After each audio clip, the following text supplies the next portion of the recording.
తెలంగాణలోని 3 ఎమ్మెల్సీ స్థానాల ఎన్నికకు పోలింగ్ కొనసాగుతోంది. నిజామాబాద్, ఆదిలాబాద్, పట్టభద్రుల ఉపాధ్యాయ ఎమ్మెల్సీ స్థానాలకు, నల్లగొండ, వరంగల్, ఖమ్మం ఉపాధ్యాయ ఎమ్మెల్సీ స్థానానికి సంబంధించి పట్టభద్రులు, టీచర్లు ఓటు హక్కును వినియోగించుకుంటున్నారు.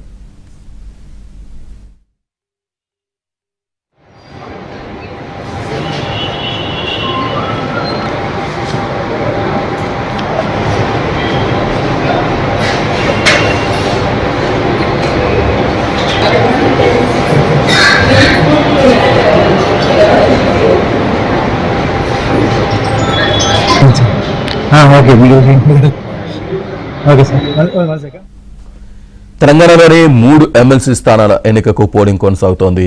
నిజామాబాద్, ఆదిలాబాద్, పట్టభద్రుల ఉపాధ్యాయ ఎమ్మెల్సీ స్థానాలకు, నల్లగొండ, వరంగల్, ఖమ్మం ఉపాధ్యాయ ఎమ్మెల్సీ స్థానానికి సంబంధించి పట్టభద్రులు, టీచర్లు ఓటు హక్కును వినియోగించుకుంటున్నారు.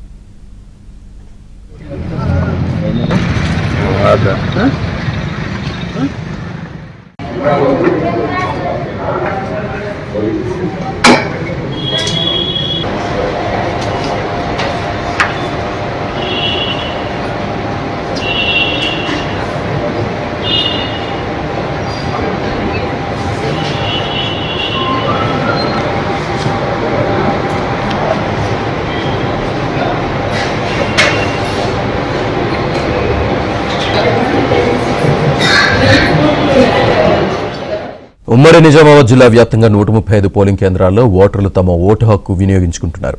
మరింత సమాచారాన్ని మా ప్రతినిధి శ్రీపత్ అందిస్తారు. ఉమ్మడి నిజామాబాద్ జిల్లాలో ఎమ్మెల్సీ ఎన్నికల ప్రశాంతంగా కొనసాగుతున్నాయి. పోలింగ్ ప్రక్రియ క్రమంగా పెరుగుతూ వస్తుంది. పోలింగ్ శాతం కూడా పెరుగుతూ వస్తుంది. ప్రధానంగా పట్టభద్రులు అలాగే ఉపాధ్యాయులు ఓటు వేయడానికి భారీగా తరలి వస్తున్నారు. మనం చూస్తున్నాం, ఇది నిజామాబాద్ నగరంలోని ఎస్ఎఫ్ఎస్ స్కూల్ సెంటర్. ఇది ఇక్కడ చూసుకుంటే ఉదయం 8 గంటలకు మొదలైన పోలింగ్ ప్రక్రియ క్రమంగా పెరుగుతూ వస్తుంది. ఇప్పటికే పోలింగ్ కూడా సుమారు 30% చేరుకుంది. అంటే నిర్ణీత సమయంలోపే ఓటర్లంతా కూడా తమ ఓటు హక్కు వినియోగించుకునే పరిస్థితి స్పష్టంగా కనిపిస్తోంది. ఉదయం నుంచి రావడంతో సమయంలోపే పోలింగ్ పూర్తయ్యే అవకాశాలు ఉన్నట్లు అధికారులు కూడా భావిస్తున్నారు. అయితే ప్రస్తుతం మనం చూస్తున్నాం, ఓటర్లు కూడా బారులు తీరి నిలబడ్డారు. పట్టభద్రులు మాత్రం చాలా ఉత్సాహంగా, ఆసక్తిగా తరలి వస్తున్నట్లు కనిపిస్తుంది.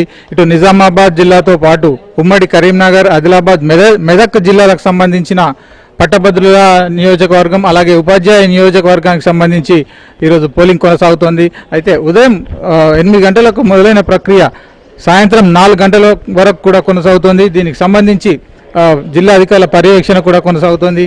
అయితే జిల్లా కలెక్టర్ రాజీవ్ గాంధీ హనుమంతు కూడా కొద్దిసేపటి క్రితమే పోలింగ్ కేంద్రాలను పరిశీలించారు, పోలింగ్ సరళిని పరిశీలించారు. ఆయన మాట్లాడుతూ కూడా చెప్పడం జరిగింది, జిల్లా వ్యాప్తంగా పోలింగ్ ప్రశాంతంగా కొనసాగుతుంది. అయితే పోలింగ్ నిర్ణీత సమయంలో పూర్తి కావాలంటే గత ఎన్నికల సమయంలో 58% ఓట్లు పోలయ్యాయి. ఈసారి ఆ పోలింగ్ శాతం కూడా పెరిగే అవకాశం ఉన్నట్లు అధికారులు భావిస్తున్నారు. అంటే గతంతో పోలిస్తే ఈసారి ఉత్సాహంగా ఓట్లు వేయడము, అది కాకుండా నిర్ణీత సమయంలోపే ఓటర్లు తల్లి రావడంతో ఆ పోలింగ్ శాతం కూడా పెరిగే అవకాశం ఉన్నట్లు తెలుస్తుంది.